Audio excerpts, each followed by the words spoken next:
So the player begins the level on the hill, so it could see the whole level fleshed out. After that, player goes down and the camera changes back to the sideways scrolling camera for the rest of the gameplay. So the first area is the construction is going on, as well as some traffic. Primarily, the objective here, if the player starts playing, to distract the construction workers and jam the traffic in the way to and distract the tax collector. Um, the following area is supermarket, uh, lively, full of people. Um, that as well playing a song to distract them. Uh, another idea behind this that player can't walk through the tunnel, so it's kind of to create the interest in the area, in the parking lot in the church. Uh, which happens if the wedding gets distracted. There's some hidden stuff going on. So going back to the central area, we have general public walking around as well as the wedding going on. Uh, player is able to play the song anywhere here to distract them. Additionally, we have some elevation over here. Well, so we have some elevation where the player can lure the homeowners out into balcony and rob the houses. Then we kind of have a river uh, to showcase a different zone to separate the areas a little bit, as well as some truck action going on that Damiano will elaborate later. Uh, then we have a train wreck in the bridge, which the whole point again is to kind of indirectly set up the zones. So the player when he plays like kind of not encourage him to go outside of the camera view in a way that uh, bridge or river kind of works as a indication of the zoning. Which we have here the shop, jewelry shop. Uh, Again, the man will elaborate more. And we have a banded punk theater under the bridge with the smokers smoking outside that could possibly be distracted with a more rockish, punkish music rather than the Balkanian style we have right now. And the final zone, we have a city town hall with a simple sculpture in the middle and some cafes laying around where, again, customers would be around to be robbed. So coming back to NPCs, everything uses nav mesh to navigate. So the general public has 20 different targets randomly selected to feel like more lively and random chaotic central of the city. Um, Plus the rest of the wedding attendants or construction workers use the same nav mesh. Well, as later you will see some of the wedding members will walk up to the fountain to party and stuff if they are well distracted or well engaged in the music. While construction workers relatively stays in the same place, rather just turns towards the band. Uh, so yeah. So as you can see, nothing is currently happening because the crowd engagement bar over here isn't high enough. But once it does get high enough, this manhole cover over here will explode. None of the sewage will put out everywhere because there is a bit too much chaos happening. And while after that happens, a worker will come out of the transit to try and basically fix what's going on.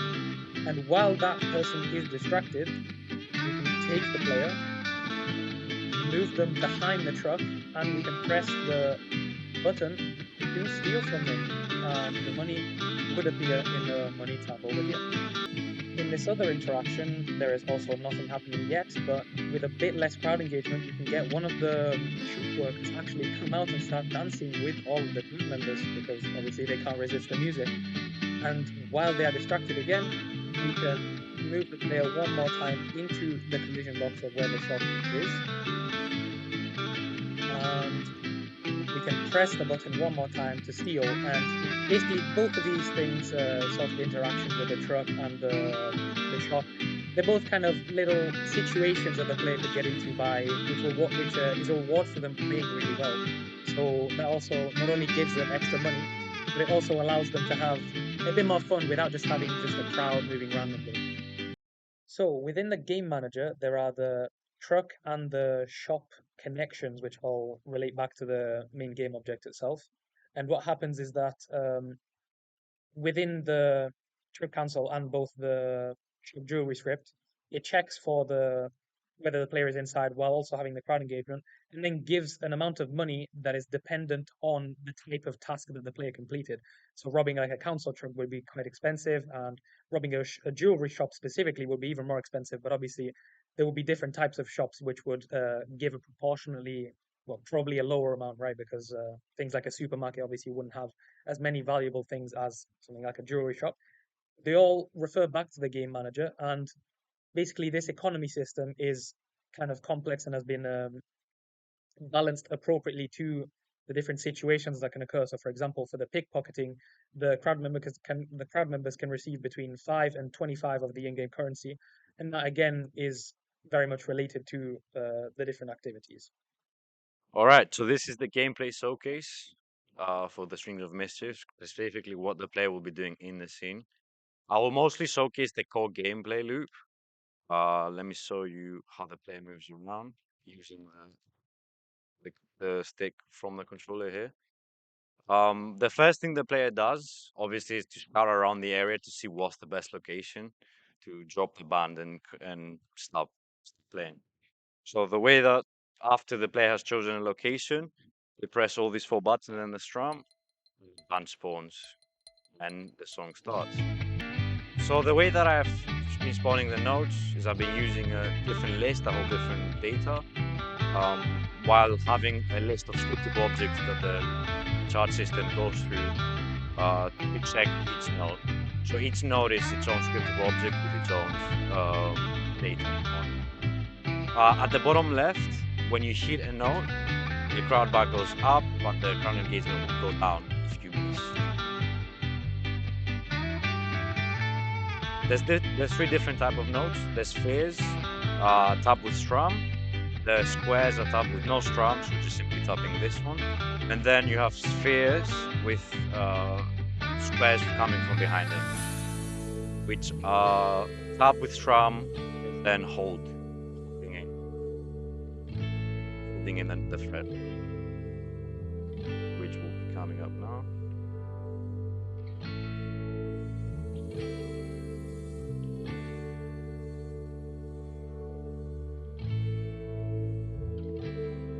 At this point of the song, give him some free time for the player to go around. These are the types of notes that are strum, tap with strum, and then hold. As seen in guitar. The logic is the same.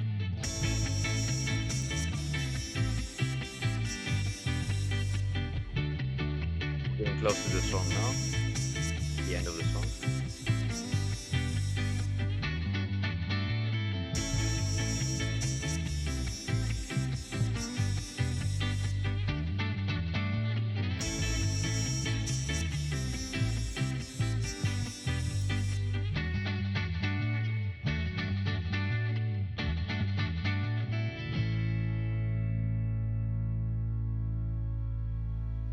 When the song ends, right by the band, it will give you a percentage of how good you did in the song, how many notes you hit and how many notes you missed. Uh, Giving you some time to take a read on that, do everything else you need to do before it disappears. So now, at this stage, we have played the song here and we have robbed all the crowd members in this area. So now we can just go on the other side, see more places that we can drop the band and then form again and then rob all the distracted people. This seems like a nice area. So again, we do the exact same thing again. The band appears and the song restarts. This is the primary game loop of the game. The player can go anywhere in the level to try and find all these people and find the best location to get as maximum of people as they want to distract. The song is the same again, but the system is made for that. If you player wants to play a different song, as different songs would be present if this was the final game, that is possible to happen.